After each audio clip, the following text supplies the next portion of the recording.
A red laser dot was aimed straight at the head of my prize bull, and the guy holding the rifle said he was sent by the HOA. I wish I were joking.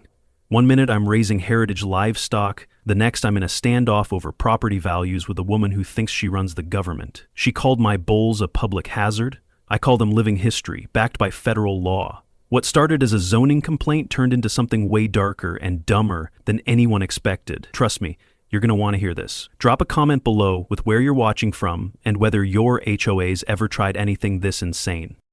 My name is Chase Reynolds, and I'm a 34-year-old software engineer who works remotely. 3 years ago, I bought 180 acres of land in Wickenburg, Arizona, to escape city life.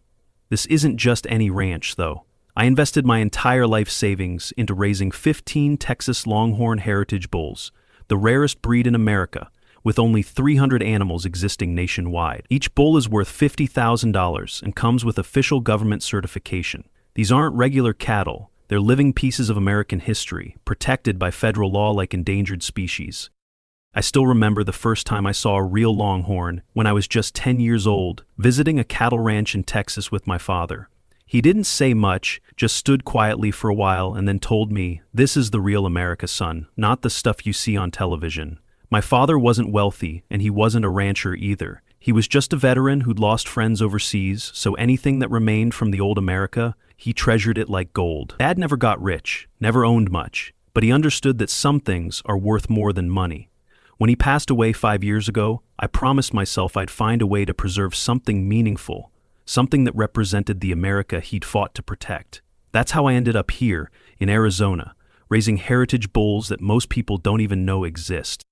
The morning everything changed started like any other. I was checking on my bulls when I heard the sound of an expensive SUV pulling up my dirt driveway. Out stepped a woman in her late 30s, wearing a pristine white business suit that screamed money and control.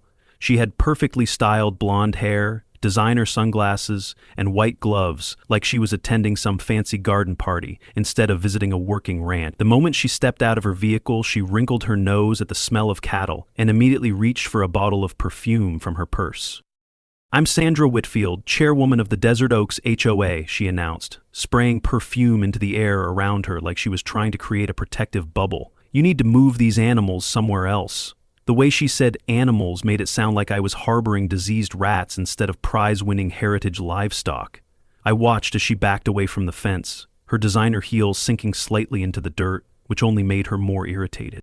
"Ma'am, you're standing on my private property," I replied calmly, keeping my voice respectful, despite her obvious disdain. "And this is exactly where these bulls belong." I gestured toward the pasture, where my magnificent Texas Longhorns were grazing peacefully. Their massive horns caught the morning sunlight, and their distinctive red and white coats made them look like something out of an old Western painting. Each animal had a small metal tag with a federal registration number, marking them as protected heritage livestock. Sandra's expression hardened as she looked at my bulls with obvious disgust. "You don't understand, Mr. Reynolds. This area is being upgraded. These creatures are bringing down property values and creating an unacceptable living environment for our community members."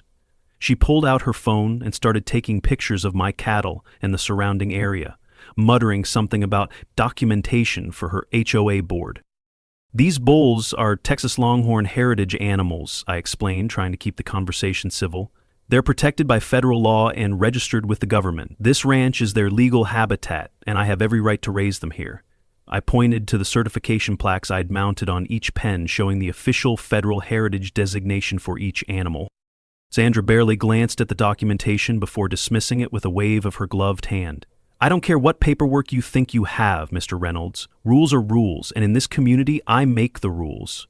Her voice carried the kind of authority that suggested she was used to getting her way through intimidation and financial pressure.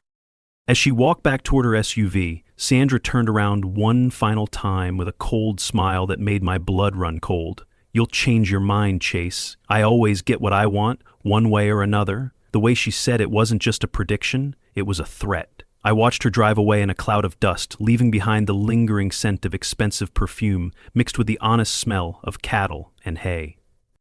What I found in my research made my stomach turn. Sandra had a history of getting what she wanted through systematic intimidation and legal pressure. Online forums from her previous city were filled with complaints about her aggressive tactics as a property manager. She'd forced out 3 small businesses that didn't fit her vision of an upscale shopping district, using zoning complaints and harassment until the owners simply gave up and moved elsewhere. The pattern was always the same: identify targets, escalate pressure through official channels, and maintain plausible deniability while destroying people's livelihoods. Now she'd set her sights on my ranch, and I was beginning to understand the scope of what I was facing. The harassment started the very next morning. I woke up to find flyers scattered throughout the neighborhood with my ranch's address and warnings about dangerous livestock creating health hazards.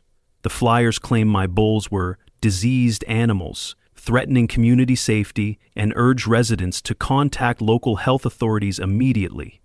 She weaponized the HOA like a private militia. By noon, I'd received a call from a confused county health inspector asking about reports of infectious cattle on my property. I had to explain that my bulls were not only healthy but federally registered heritage animals with complete veterinary records.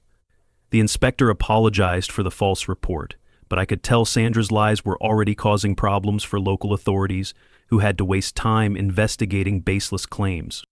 Sandra's next move was even more brazen. She hired a crew to install a massive banner directly across from my ranch entrance that read, "Luxury Neighborhood Cleanup Campaign, Protecting Property Values." The banner was clearly positioned to shame me and make visitors to my ranch feel like they were entering some kind of contaminated zone. I watched from my porch as she supervised the installation, pointing dramatically at my cattle and speaking animatedly to the workers.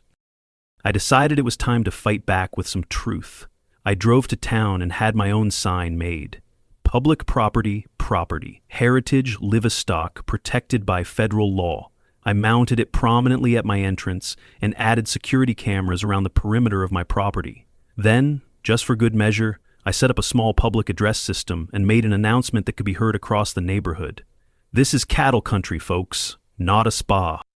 The universe seemed to have a sense of humor about Sandra's campaign. While she was taking photos of her banner for her social media posts, my bulls decided to wander over to the fence line for their afternoon drink from the water trough. As Sandra posed with her cleanup campaign sign, the largest bull in my herd, a magnificent animal named Thunder, relieved himself directly onto her precious banner. The yellow stream hit the white vinyl with perfect accuracy, causing Sandra to shriek like she'd been personally attacked. I pretended to be busy with ranch work while trying not to laugh at the cosmic justice of the moment.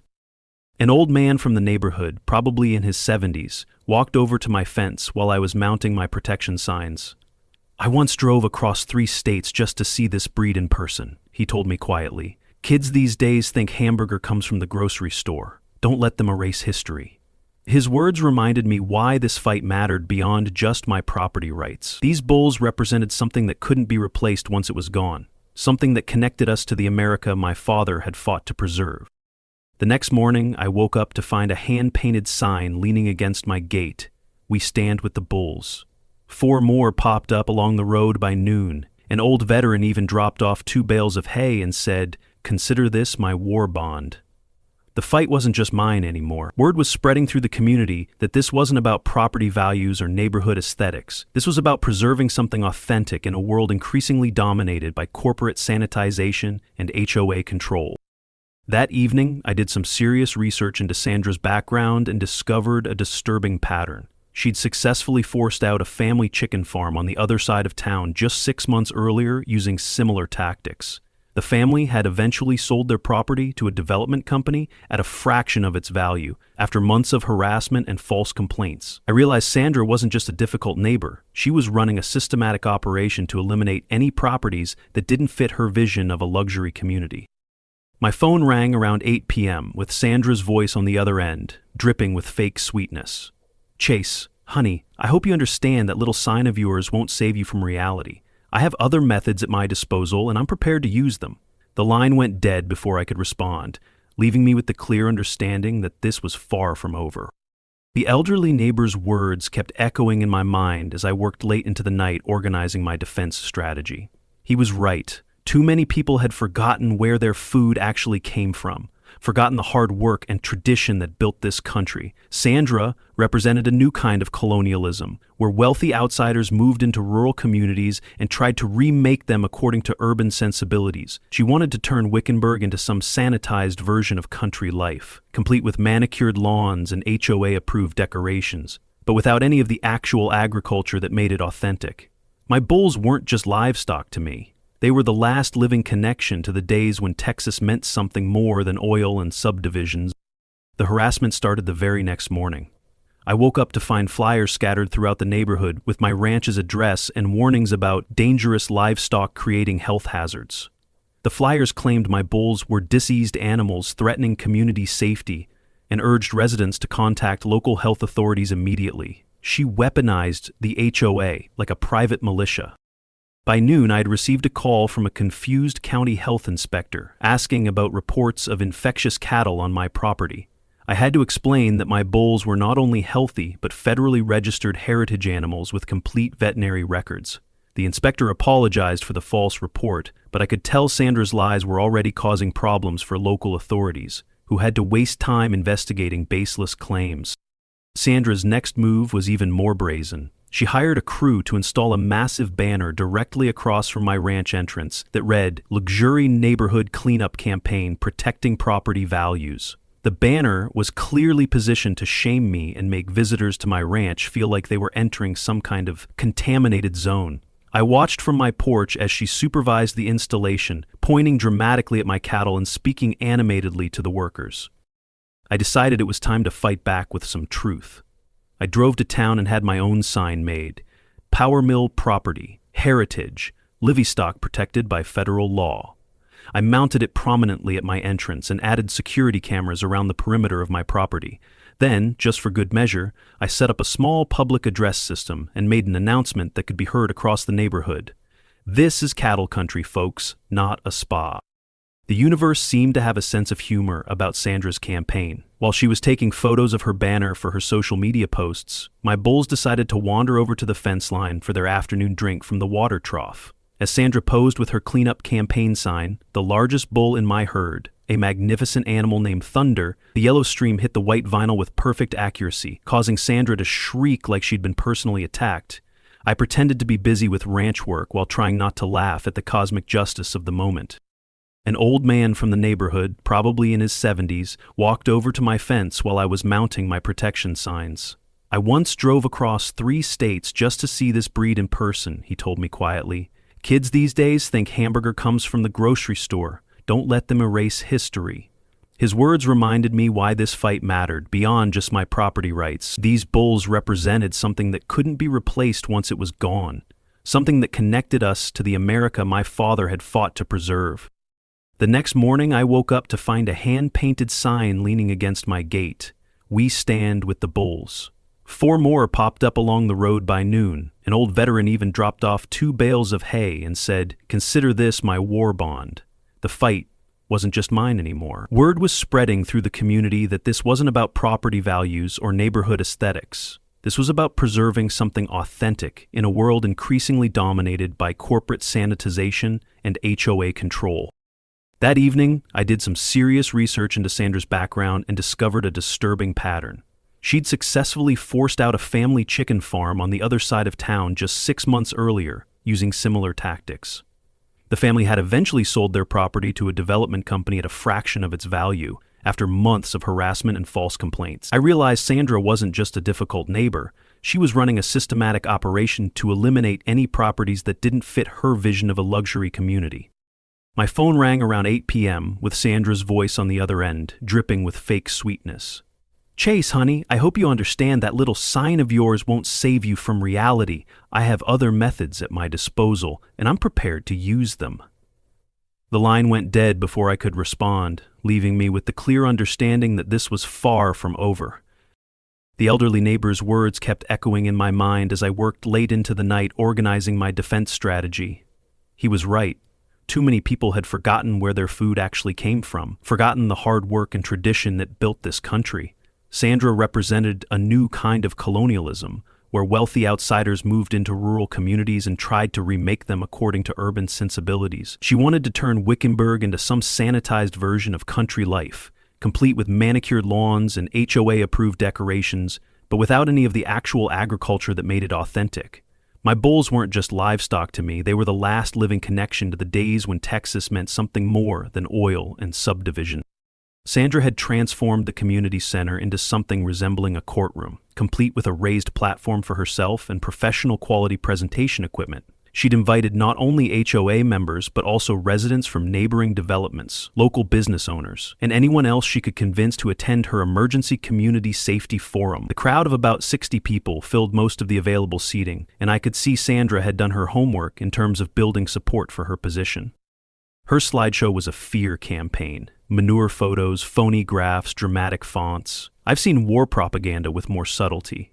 Sandra painted a picture of my ranch as a threat to public health, property values, and community safety, clicking through her presentation with the confidence of someone who believed her own lies. "Ladies and gentlemen," Sandra announced from her podium, "we have a serious problem in our community. Mr. Reynolds' operation is not only unsanitary and dangerous, but it's also driving down all of our property values. We have children playing in neighborhoods downwind from this facility." The way she said facility made my ranch sound like a toxic waste dump instead of a heritage conservation operation. I'd had enough of watching Sandra's propaganda show. Standing up from my seat in the back, I interrupted her presentation with a voice loud enough for everyone to hear. "That manure you're complaining about is worth more than your PowerPoint slides, Sandra." The comment drew some nervous laughter from the crowd and clearly threw Sandra off her rehearsed script. I pulled out my phone and started a live video broadcast, pointing the camera at Sandra's presentation setup. "Folks watching online, this is how HOA Karens operate in real life. Watch a woman with too much money try to bulldoze her way through rural property rights." The broadcast immediately started getting viewers and comments from people who clearly understood what they were witnessing. Sandra's face turned red with anger as she realized I was broadcasting her carefully orchestrated meeting to the world. "Mr. Reynolds, you will stop that recording immediately. This is a private community meeting." But her demand only made me more determined to expose her tactics to a wider audience. The online viewers were already commenting with support for heritage livestock and criticism of Sandra's obvious manipulation. That's when the universe delivered the most perfect moment of cosmic justice I've ever witnessed. Just as Sandra was reaching the climax of her anti-ranch presentation, my 15 heritage bulls decided to investigate the commotion at the community center. Someone had left the pasture gate unlatched, and the bulls wandered across the road to see what all the fuss was about. Thunder, my largest bull, pushed through the unlocked side door of the community center and walked straight into the middle of Sandra's presentation. The room erupted in chaos as a 2,000-pound heritage bull casually strolled past Sandra's podium, completely destroying her argument about dangerous livestock. Thunder was calm and gentle, clearly curious about the crowd, but showing no aggression whatsoever. Several children in the audience were delighted and started taking pictures with the magnificent animal. My broadcast audience was going crazy with comments like, "Best presentation crash ever," and "the bulls are defending themselves." A little boy ran up to Thunder and gently touched one of his massive horns, looking up at me with wide eyes. "Mister, is this a real cowboy bull?" he asked with pure wonder in his voice. I couldn't help but laugh at the innocence of the question.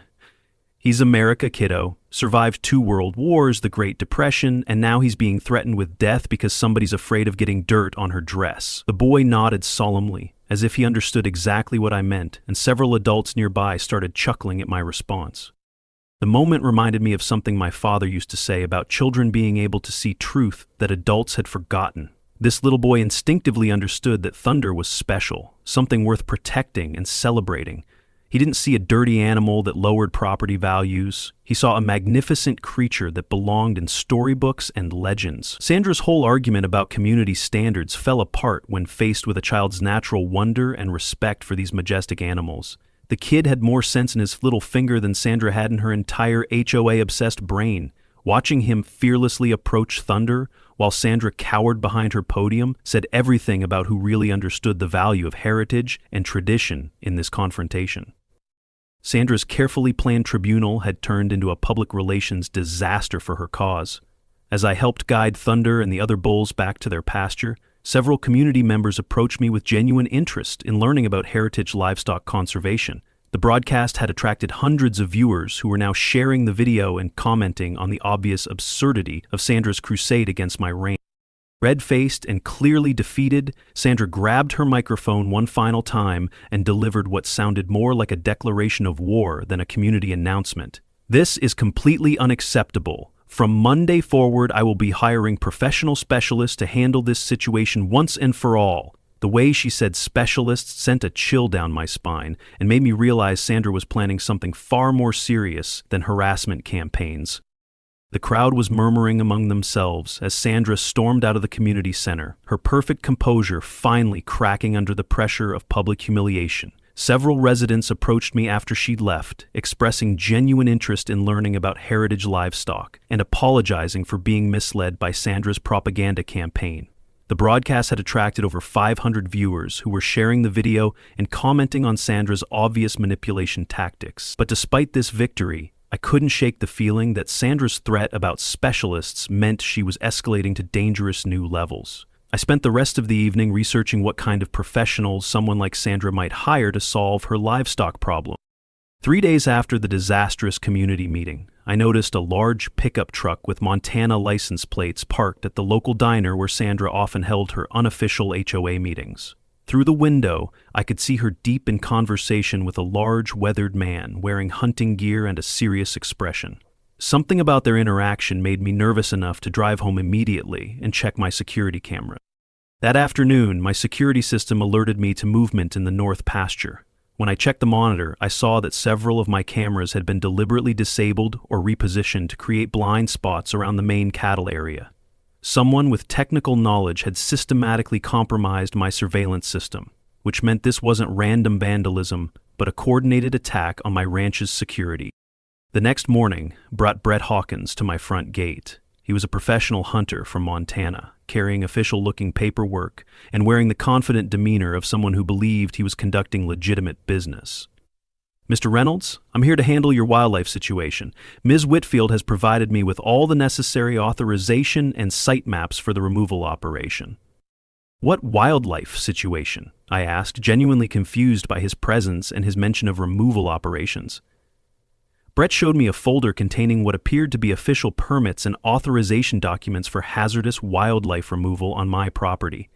The paperwork looked professional, complete with official seals and signatures. But something felt wrong about the entire situation. "Man, Whitfield explained that you've got dangerous livestock that need to be handled professionally," Brett continued, clearly believing he was helping solve a legitimate problem. "She's paid me $15,000 to clean up the situation and ensure community safety." The way he emphasized handled and clean up made my blood run cold as I realized what Sandra had done.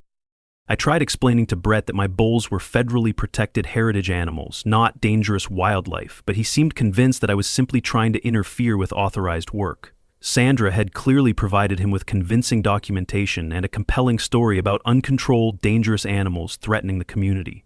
Brett was a professional who believed he was doing important work, not a criminal conspiracy. The confrontation escalated quickly when Brett spotted Thunder grazing near the fence line and raised his rifle with professional precision. "Sir, I need you to step back while I handle this situation. This animal matches the description in my work order as the primary threat to community safety." The red laser sight appeared on Thunder's forehead as Brett prepared to take what he believed was a necessary shot. "Stop! Don't shoot!" I screamed, running toward Brett with my hands raised. "These are protected heritage animals. You'll be committing a federal crime." But Brett was focused on what he believed was his job, and my protests only convinced him that I was an obstacle to legitimate wildlife management. The situation spiraled out of control as we argued, with Brett maintaining his professional composure while I desperately tried to explain the truth about my bulls. In the confusion and heated argument, Brett's finger slipped on the trigger. The shot echoed across the pasture like thunder, and Thunder, my magnificent 2,000-pound heritage bull, collapsed to the ground with blood spreading beneath his massive frame. The animal that had cost me $50,000 and represented centuries of careful breeding lay motionless in the Arizona dirt. I dropped to my knees beside Thunder's body, cradling his massive head in my arms. His final breath was still warm against my neck, and I could feel the life leaving his eyes as I held him. When I was a kid, my father once told me, A real man never abandons his companions, even when they have 4 legs. Kneeling there in the dust with Thunder's blood on my hands, I felt like I'd failed not just my bull, but my father's memory and everything he'd taught me about loyalty and responsibility. I'd lost more than livestock that day. I'd lost a piece of the America I believed still existed, the America worth preserving and protecting. Thunder had been more than just the foundation of my breeding program. He'd been my connection to something larger than myself. Every morning when I'd walk out to check the herd, he'd lumber over to the fence and snort a greeting, like he was reporting for duty. He'd survived Arizona summers and winter storms, predator threats and equipment failures, always standing guard over the younger bulls and maintaining the dignity of his bloodline. Now that noble spirit was gone forever, extinguished by Sandra's greed and manipulation. I thought about all the calves Thunder would never sire, all the genetic heritage that died with him in that dusty pasture. Sandra had murdered more than an animal. She'd killed history itself, and no amount of justice could bring back what we'd lost. I couldn't stop the tears as I looked into Thunder's lifeless eyes, remembering the day I'd brought him home as a young bull, full of strength and promise. He'd been the pride of my herd, the foundation of my breeding program, and the living symbol of everything my ranch represented. Now he was gone because of one woman's greed and manipulation, killed by a good man who'd been turned into an unwitting weapon. Behind me, Brett stood frozen in horror as he read the Federal Heritage Protection plaque mounted on Thunder's pen, realizing the magnitude of his mistake. "Oh God, what have I done?" he whispered, letting his rifle fall to the ground. "She told me these were dangerous wild animals. She showed me permits." His voice trailed off as he stared at the federal protection documentation and realized he'd been manipulated into committing a serious federal crime. The sound of approaching sirens filled the air as my 911 call brought local law enforcement to the scene. A sheriff's deputy arrived to find me covered in blood, kneeling beside a dead heritage bull, while a professional hunter stood nearby, looking like he'd seen a ghost. The deputy took one look at the federal protection plaques and the dead animal before delivering the news that would change everything. "Mr. Reynolds, do you realize what just happened here? This man just violated federal law." As I knelt there beside Thunder's massive body, I felt a mixture of grief and rage that threatened to overwhelm me completely. This magnificent animal had been my pride and joy, representing not just $50,000, but centuries of careful breeding and American heritage. The senseless destruction of such a noble creature because of Sandra's lies felt like a personal attack on everything I valued.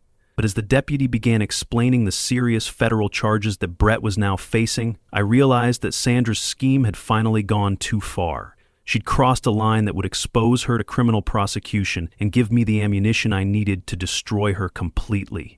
Thunder's death would not be in vain if it led to Sandra's downfall and protected the remaining bulls from her murderous plans. The sheriff's deputy explained the situation in terms that made Brett's face go even paler. Killing a Texas Longhorn heritage animal is like destroying a national monument. We're talking about potential federal charges, including 10 to 15 years in prison and hundreds of thousands of dollars in fines. Brett sat heavily on my porch steps, his head in his hands, as the full weight of Sandra's deception became clear. Brett's story unfolded like a masterclass in manipulation and fraud. Sandra had contacted him through professional hunting networks, presenting herself as a legitimate wildlife management coordinator dealing with dangerous escaped livestock. She'd provided him with convincing fake permits, detailed site maps, and even photographs that made my heritage bulls look like wild, uncontrolled animals threatening community safety. "She paid me $15,000 up front," Brett explained, his voice hollow with regret. "She had all the paperwork, official seals, even reference numbers that seemed legitimate when I called to verify them. She told me you'd been contacted multiple times but refused to cooperate with wildlife removal efforts." The scope of Sandra's deception was breathtaking in its thoroughness and criminal intent. The deputy confirmed that Sandra's fake permits were sophisticated forgeries that could easily fool someone not familiar with the specific formatting and procedures of federal wildlife agencies. Brett had been the perfect patsy, a legitimate professional who believed he was performing authorized work for community safety. Sandra had turned him into an unwitting weapon against my ranch while keeping her own hands technically clean. As the gravity of the situation sank in, Brett made a decision that would transform him from my enemy into my ally. Mr. Reynolds, I'll do whatever it takes to make this right. Sandra lied to me, used me, and made me kill your animal. I'll testify against her, provide evidence, whatever you need to bring her down. His offer of cooperation was motivated by genuine remorse and a professional's anger at being manipulated. The elderly neighbor from down the road appeared at my gate later that afternoon, having heard about the shooting through the local grapevine. He walked up to Brett, who was still sitting on my porch steps, looking devastated, and placed a weathered hand on his shoulder. "Son, the bull you shot was worth more than the horse Eisenhower used to ride," he said quietly. "That was American history lying dead in that pasture." Brett looked up at the old man with tears in his eyes, unable to speak, but I could see something had changed in his expression. The confident look of a professional hunter was gone, replaced by the haunted eyes of a man carrying the weight of honored debt. From that moment forward, Brett transformed from a hired gun into something resembling a medieval knight, seeking redemption. He spent the rest of the afternoon helping me document every detail of Sandra's deception, organizing evidence with the methodical precision of someone building a case for war crimes. When the deputy asked if he wanted a lawyer present during questioning, Brett shook his head and said he wanted to confess everything immediately. He wasn't just cooperating with law enforcement, he was performing penance, trying to atone for his role in destroying something irreplaceable. The old neighbor watched Brett's transformation with approval, nodding like he'd seen young men find their honor this way before. By evening, Brett had evolved from Sandra's weapon into my most dedicated ally in the fight for justice. The deputy suggested that we work together to gather evidence of Sandra's fraud and conspiracy. Brett still had all of his communications with Sandra, including text messages, emails, and copies of the fake documents she'd provided. With his cooperation, we could build a strong case for criminal charges that would finally put an end to Sandra's campaign of harassment and intimidation. My plan began forming as we talked through the evidence and Sandra's likely next moves. She would probably expect Brett to report the successful completion of his wildlife removal mission, and might even be prepared to pay him the additional $10,000 she'd promised for cleaning up the entire herd. If we could catch her celebrating or acknowledging her role in the deception, we'd have the evidence needed to destroy her completely. I decided to bait Sandra with the appearance of total defeat. "I'm going to call her and surrender," I told Brett and the deputy. "I'll tell her I want to sell the ranch and get out of Wickenburg. She'll come here to gloat and claim her victory, and that's when we'll get her confession on record." The plan was risky, but Sandra's arrogance and need for control made her the perfect target for this kind of trap. That evening, I made the call that would set everything in motion. "Ms. Whitfield," I said, letting my voice sound defeated and exhausted, "I can't take this anymore. I want to sell the ranch and leave town. Can we meet tomorrow to discuss terms?"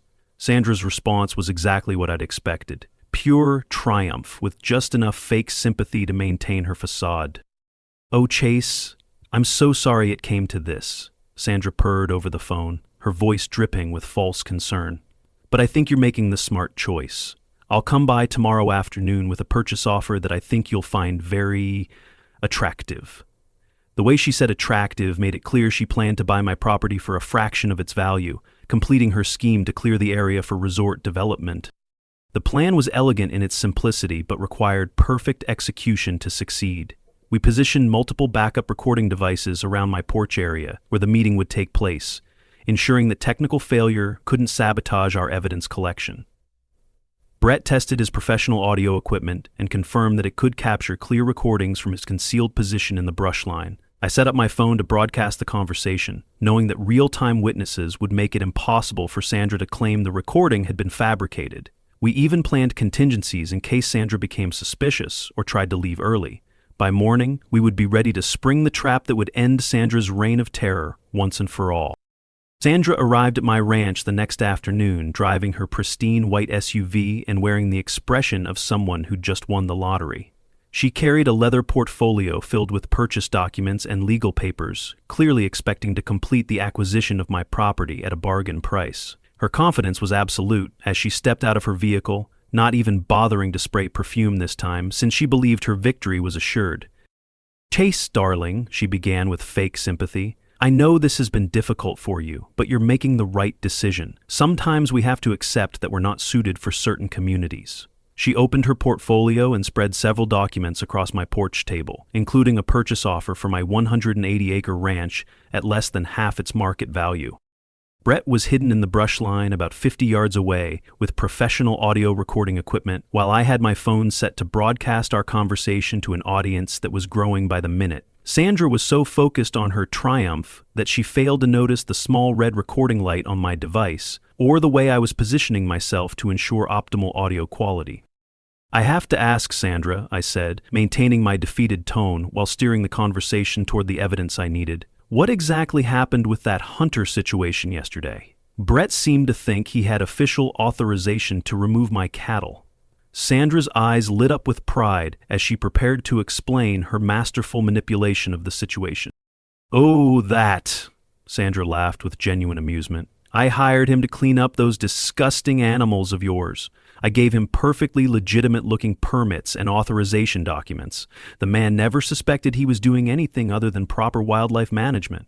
It was really quite brilliant, if I do say so myself." I pressed for more details, and Sandra was happy to elaborate on her scheme. "You see, Chase, I couldn't just have those creatures killed outright. That would be too obvious. But if a professional hunter believed he was responding to a legitimate wildlife emergency, well, that's just tragic circumstances beyond anyone's control. Her casual admission to conspiracy and fraud was exactly what I needed." Sandra continued her confession with the enthusiasm of someone sharing a favorite recipe. "I spent weeks creating those authorization documents, researching the proper formats and official seals. I even set up fake phone numbers that Brett could call to verify his instructions. The whole operation cost me about $5,000, but it was worth every penny to solve our livestock problem permanently." "So you plan to have all 15 of my bulls killed?" I asked, keeping my voice steady despite my growing anger. Sandra nodded enthusiastically, clearly proud of her systematic approach to destroying my ranch. "Oh, absolutely. Brett was supposed to eliminate the entire herd over the next few days. I told him they were dangerous escaped animals that posed an ongoing threat to community safety." At that moment, I stood up from my chair and pointed directly at my phone camera. "Thank you, Sandra. That confession is being broadcast to about 300 people right now, and it's also being recorded by my associate over there." I gestured toward Brett's hiding spot as he emerged from the brush with his recording equipment held high. Sandra's face went through a rapid series of expressions: confusion, disbelief, horror, and finally desperate panic as she realized the magnitude of her mistake. "You can't use that. This was a private conversation. Turn off that camera." She lunged for my phone, but I stepped back and kept the broadcast running as she frantically tried to grab the device. "Too late, Sandra," Brett called out as he approached with his recording equipment. "I've got everything on high-quality audio, and your confession is already uploaded to cloud storage. You admitted to fraud, conspiracy, and accessory to federal wildlife crimes." Sandra's legs seemed to give out as she collapsed into a chair, finally understanding that her reign of terror was over. The sheriff's deputy arrived right on schedule, having been called as soon as Sandra began her confession. As he placed handcuffs on Sandra's wrists, she tried one last desperate attempt to claim she'd been joking or that her words had been taken out of context. But with hundreds of witnesses watching the broadcast and Brett's professional quality audio recording, her denials fell on deaf ears. "Sandra Whitfield, you're under arrest for conspiracy to commit fraud, filing false documents, and accessory to federal wildlife crimes," the deputy announced as he led her toward his patrol car. The broadcast audience was going wild with comments celebrating Sandra's downfall and supporting justice for heritage livestock protection. 6 months later, Sandra was sentenced to 3 years in federal prison and ordered to pay $2 million in restitution to cover the value of thunder, legal fees, and damages to my ranch operation. The resort development company canceled their agreement with her and publicly distanced themselves from any association with her criminal activities. Brett received immunity in exchange for his testimony and was hired by the county as a legitimate wildlife management consultant. I used Sandra's restitution payment to expand my heritage conservation program into the largest Texas Longhorn heritage facility in Arizona. My ranch now serves as an educational center where school groups and tourists can learn about heritage livestock preservation and the importance of protecting America's agricultural history. The remaining 14 bulls have sired 8 calves, ensuring the continuation of their precious bloodlines. Brett has become a close friend and the head of security for my expanded operation. He takes his role as protector of heritage livestock very seriously, partly from professional pride and partly from his determination to atone for his unwitting role in Thunder's death. The irony isn't lost on either of us that the man Sandra hired to destroy my ranch became its most dedicated guardian. The Desert Oaks community elected a new HOA chairperson who actually respects property rights and rural traditions. Relations between my ranch and the surrounding neighborhood have never been better, with several residents volunteering as docents for our educational programs. Sandra's former mansion now sits empty with a for sale sign that's been up for months, a fitting monument to the consequences of greed and manipulation. Now, every time school groups visit the ranch, I tell them about Thunder like I'm describing a fallen soldier. The children always go quiet when I explain how he died, and I can see in their eyes that they understand what was lost that day. These kids get it in a way that Sandra never could. They understand that Thunder wasn't just livestock. He was a living piece of American history that can never be replaced. One little girl asked me last week if Thunder was in heaven with all the other hero animals, and I had to pause for a moment before answering.